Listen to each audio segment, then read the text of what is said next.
keselamatan. Jadi perahu keselamatan. Karya Syekh Salim Al-Hadrami. Beliau Al-Hadrami berasal dari Hadramaut, tapi juga Al-Batawi. Karena wafatnya di Betawi. Jangan mun milarian makamna Syekh Salim ka Jakarta. Eta kawitna anjeun teh urang Batawi, urang Hadramaut, Yaman gitu. Kan kantun pupus di Betawi.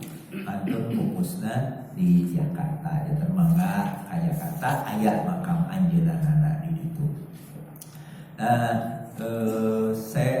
Salim Al-Hadrami yang menulis kitab Safinatun Najah ini, kitabnya disyarahi, dijelaskan oleh banyak ulama dengan berbagai jenis.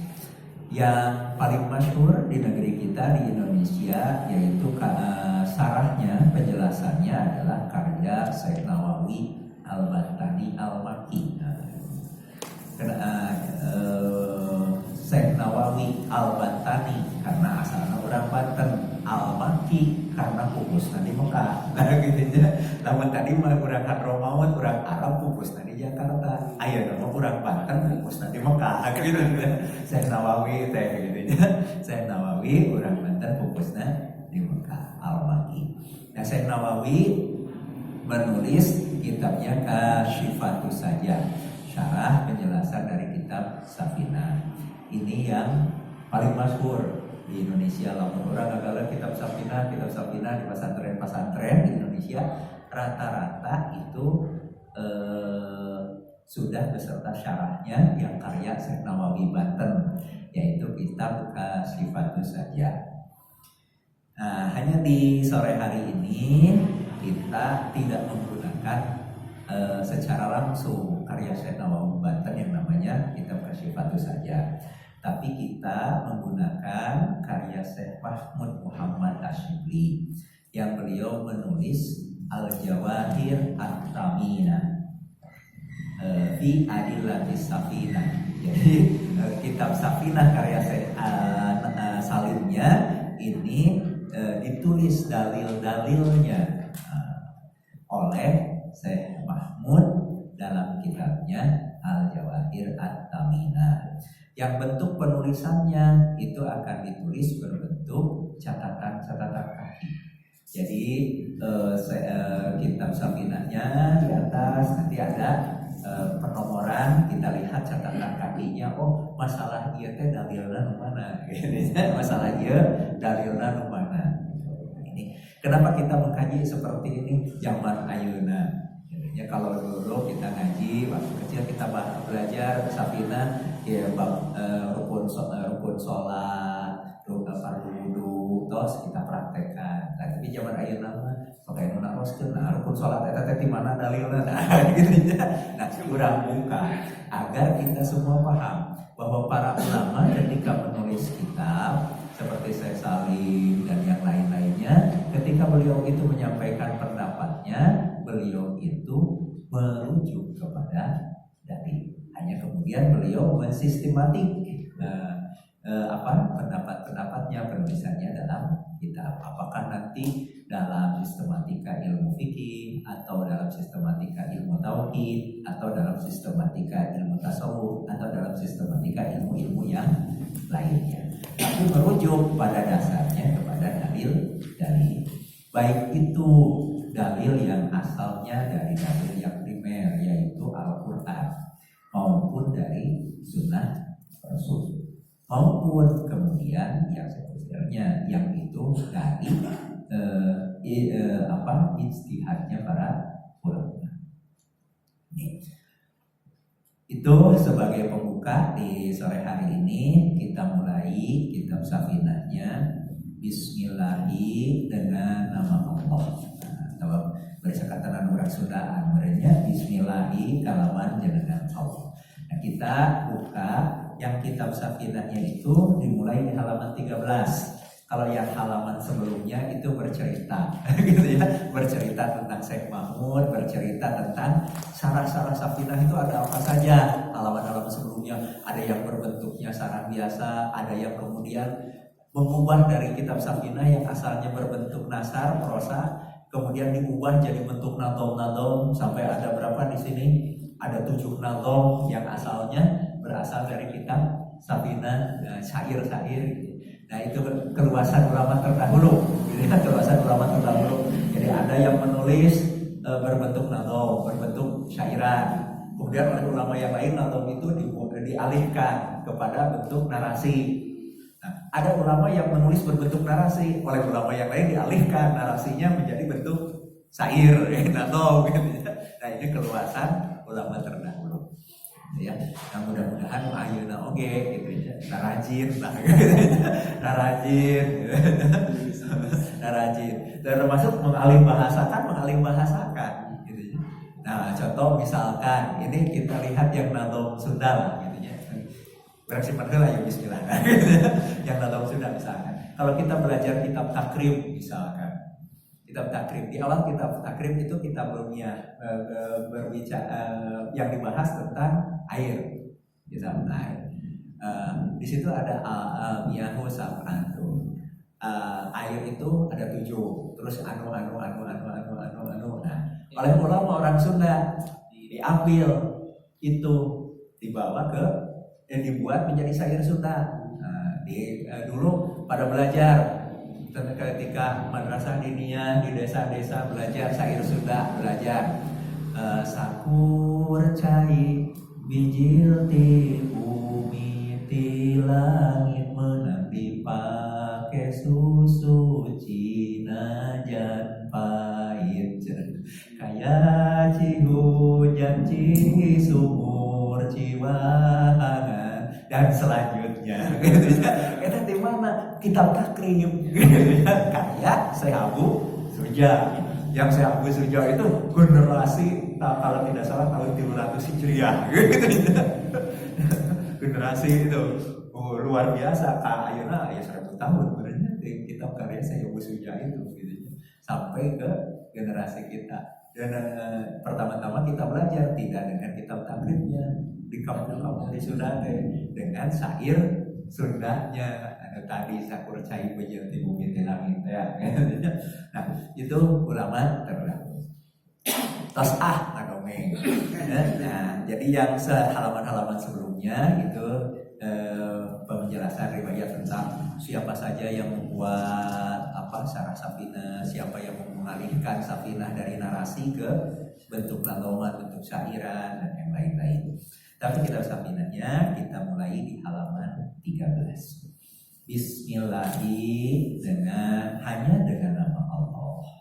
Ar-Rahmani yang mencurahkan rahmatnya di dunia, Ar-Rahimi yang mencurahkan rahmatnya di akhirat. Saya mulai mengkaji kitab Safinah karya Syekh Salim Al-Hadrami Al-Madani. Ini bahasa kita. Kalau bahasanya Syekh Salim mungkin dulu Bismillahirrahmanirrahim. Saya mulai menulis kitab Safinah gitu ya. Kalau kita yang membacanya Bismillahirrahmanirrahim, saya mulai mengkaji atau membaca kitab Safinah karya Syekh Salim ini. Nah ini kalau dari sisi ilmu bahasa, kenapa harus ada itu? Karena ungkapan di dengan itu memerlukan muta'alaq bahasanya. Jadi di dengan itu keterangan yang diterangkannya apa? Nanaonan bismillah teh, nah gitu ya. Nanaonan bismillah teh.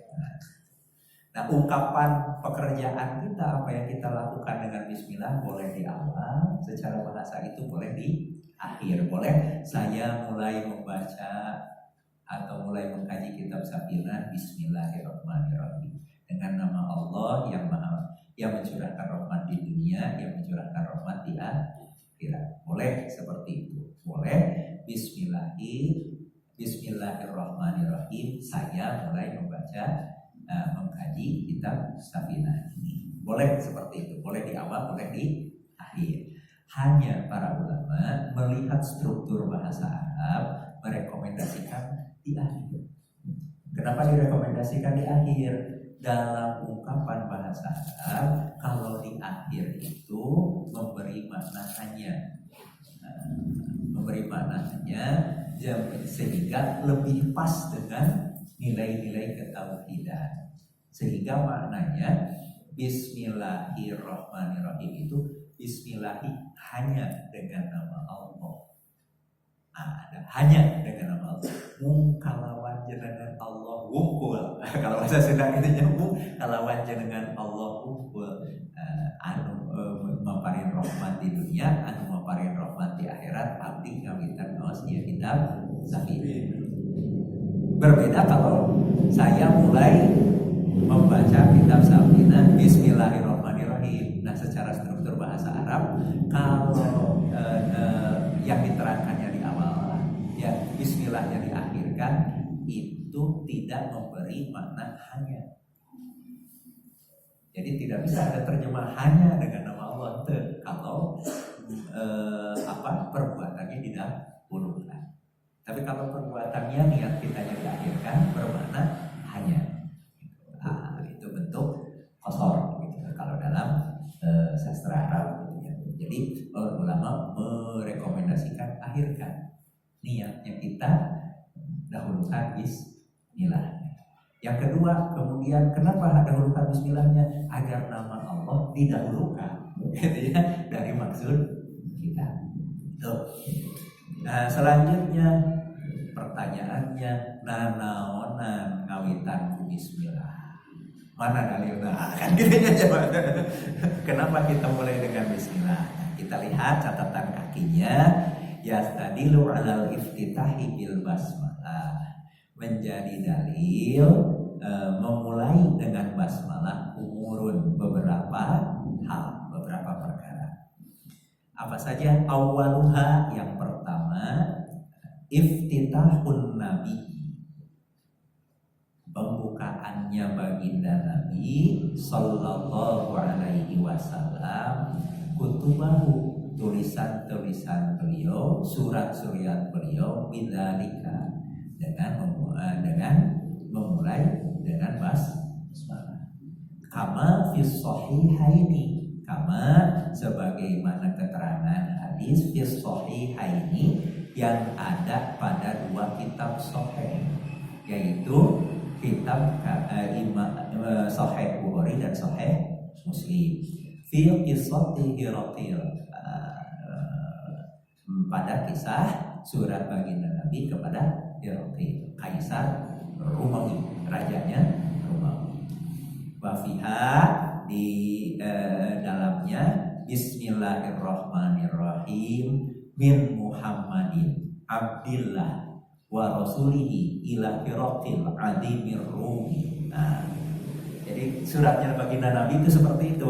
Bismillahirrahmanirrahim. Bismillahi, dengan nama Allah saja, hanya dengan nama Allah. Ar-Rahmani, yang mencurahkan rahmat di dunia. Ar-Rahimi, yang mencurahkan rahmatnya di akhirat.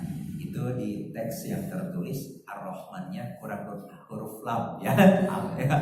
Tambah Ar-Rahmanirrahim. Yakin insyaallah itu kurang penulisnya di itu nama tipe yang mana ya namanya gitu ya. Tipe salah ketik gitu ya. Nama tipe salah ketik gitu ya. Karena apa? Yang jelas, karena yang dimaksudnya kan Bismillahirrahmanirrahim. Bismillahirrahmanirrahim min Muhammadin, dari Muhammad, Abdillah, hamba Allah, wa rasulihi, dan utusan Allah, ila Hiraqil, kepada Hiraqil adimir Rum, ya, yang dihormati, yang dipertuan di negeri Rum, jadi kaisar Rum. Salamun, salam kehormatan, alaman kepada orang ittaba al-huda, ittaba yang mengikuti al-huda, petunjuk. Amma ba'du. Dan ini surat baginda Nabi kepada Hiraqil yang ada pada riwayat Imam Bukhari dan juga Imam Muslim dalam dua kitab sahihnya. Nabi memulai suratnya dengan Bismillahirrahmanirrahim. Al-haditha, lanjutkan saja saja tingali we Sahih Bukhari-na mun hoyong hadisna dugi kaberes gitu ya. Tingali ya gitu. Lihat saja dalam Sahih Bukhari-nya, lihat dalam Sahih Muslimnya hadis tuntasnya. Kenapa di sini tidak ditulis tuntasnya hadisnya? Karena yang dibahas potongannya ini menunjukkan bahwa Nabi memulai surat dengan Bismillahirrahmanirrahim.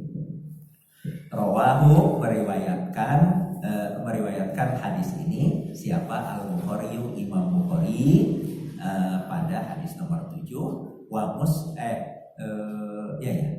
Muslimun dan Imam Muslim pada hadis nomor 1773. Wa ghairuhuma dan selain Imam Bukhari dan juga Imam Muslim min hadis Ibni Abbasin dari hadis yang riwayatnya melalui sahabat Abdullah ibnu Abbas an Abi Sufyan dari Abu Sufyan radhiyallahu anhum, semoga Allah meridhoi beliau semua. Jadi ini alasan yang pertama kenapa kitabnya dimulai dengan Bismillahirrahmanirrahim. Dan kita akan melihat kitab-kitab para ulama terdahulu pasti mimitina Bismillahirrahmanirrahim. Pasti mulainya itu Bismillahirrahmanirrahim. Itu alasan pertama, dalil pertamanya mengikuti tulisan baginda Nabi, surat baginda Nabi kepada Raja Romawi. Saniha yang kedua, iftitahuhu, pembukaannya baginda Nabi Sallallahu Alaihi Wasallam fima yuktabu, pada sesuatu yuktabu yang ditulis min mu'ahadatihi, dari perjanjiannya Nabi. Nah, jadi kata fima tadi pada sesuatu, maknya dijelaskan min mu'ahadatihi, yaitu perjanjiannya baginda Nabi. Kasulhil Hudaybiyati, seperti perjanjian Hudaybiyah. Kama rawa Muslim, sebagaimana yang diriwayatkan oleh Imam Muslim. Ini hadisnya nomor 1784. Min hadis fi Anas, dari hadis yang melalui riwayat sahabat Anas. Wafihi, dan pada hadis itu anan Nabiya sallallahu alaihi wasallam, bahwa Nabi sallallahu alaihi wasallam qala, telah bersabda li aliin, kepada sahabat Ali, uktub, tulislah olehmu Bismillahirrahmanirrahim. Nah, jadi pada saat baginda Nabi akan melaksanakan perjanjian Hudaybiyah, baginda Nabi itu berkata, memerintahkan kepada sahabat Ali untuk tulis Bismillahirrahmanirrahim. Jadi perjanjiannya dimulai dengan Bismillahirrahmanirrahim. Qala Suhailun, tapi Suhail orang Quraisy waktu itu berkata, apa Bismillah? Nah, dari Bismillah kan gitu. Karena mereka belum beriman waktu itu, musyrikin Quraisy itu. Baginda Nabi melakukan perjanjian Hudaybiyah dengan kaum musyrikin Quraisy. Baginda Nabi memerintahkan tulis perjanjiannya dimulai dengan Bismillahirrahmanirrahim. Perwakilan delegasi dari musyrikin Quraisy, apa Bismillah? Namun Bismillah kan gitu. Famanadri ma Bismillahirrahmanirrahim, kami tidak tahu apa itu Bismillahirrahmanirrahim. Walakin, tapi uktub, tulislah mana arifu, apa yang kami tahu. Apa yang kami tahu? Bismikallahumma, kalimatnya Bismikallahumma. Al-haditha, tuntaskan hadisna sampai hadis nama tamatkan.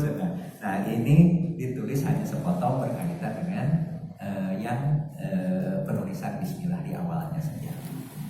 Oke, jadi waktu itu di perjanjiannya Suhail itu kemudian mengatakan, kami yang Quraisy terang Bismillahirrahmanirrahim. Yang ditulis di situ jangan Bismillahirrahmanirrahim, tapi tulisan yang kami kenal saja, yang kami tahu apa Bismikallahumma. Gitu ya. Jadi kemudian baginda Nabi menerima itu, diganti dari Bismillahirrahmanirrahim jadi Bismikallahumma. bismika dengan namamu Allahumma ya Allah. Cik urang teh akur kan beda redaksi unggul gitu. Ya kurang ya sederhana lah gitu ya, dan baginda Nabi menerima gitu ya. Ya itulah yang namanya perjanjian gitu ya, yang namanya perjanjian gitu ya. Jadi ada memberi dan menerima gitu ya. Tidak memaksakan kehendaknya sendiri. Nabi asalnya minta awalnya Bismillahirrahmanirrahim. Orang musyrikin Quraisy minta diganti bukan Bismillahirrahmanirrahim tapi Bismikallahumma. Tapi prinsipnya apa? Sama dengan nama Allah kene. Seperti itu. Itu dalil yang kedua kenapa memulai dengan Bismillahirrahmanirrahim. Salisuha, yang ketiga, al-ibtida'u, memulai bil basmalati dengan membacakan Bismillahirrahmanirrahim fi kathirin, pada banyak sekali, mini betida'il af'ali, dari permulaan berbagai perbuatan. Jadi kawitan midamel naon wae oge, syukur riwayatna dimulai dengan Bismillahirrahmanirrahim. Kita mengenal misalkan dalam wudu, la wudu'a liman lam yusamillah, tidak sempurna wudu bagi orang untuk bismillah. Ada riwayat-riwayatnya. Kat tasmiyah, seperti membaca bismillah fit ta'ami, ketika makan, wadibhi, ketika menyembelih, wadukhulil baiti, dan ketika masuk rumah, wal masjidi, dan ketika masuk masjid, wahia, dan semua amal ya bismillah pada permulaan amal itu ada keterangannya itu akhbarun, ada pada riwayat-riwayat hadis makrufatun yang sudah dikenal. Tos masyhurlah fi mawadi'iha, pada tempat-tempatnya. Jadi tentang makan dengan baca bismillah, tos masyhur, udah tahu lah hadisnya. Sudah gitu ya. Bismillah pada saat menyembelih, tos arafal lah gitu ya. Bismillah masuk rumah, bismillah sebelum itu, bismillah sebelum ini, bismillah sebelum itu sudah banyak sekali riwayat-riwayat pada tempat-tempat. Wa kulluha bidayatun, dan semua itu menempatkan bismillah sebagai permulaan. Fadalla, maka menjadi fadalla, maka menunjukkan apa dalika, itu semua ala istihbab istasmiyati, pada sunatnya membaca bismillah fil bidayati, pada permulaan